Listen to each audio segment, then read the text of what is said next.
Breaking news చూస్తున్నాం.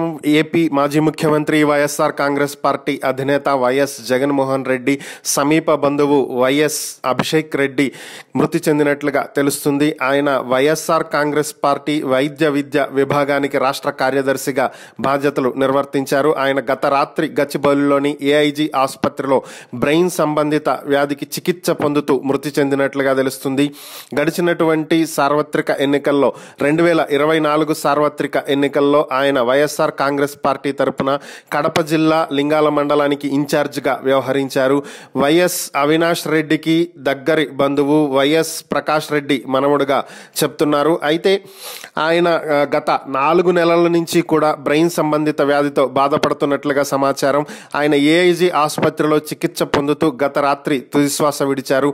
ఈరోజు కడప జిల్లాలో ఆయన మృతదేహానికి అంత్యక్రియలు జరుగుతాయి అని చెప్పి పార్టీ వెల్లడించింది. ఈ కార్యక్రమానికి వైఎస్ జగన్ దంపతులు హాజరు కానున్నట్లుగా సమాచారం.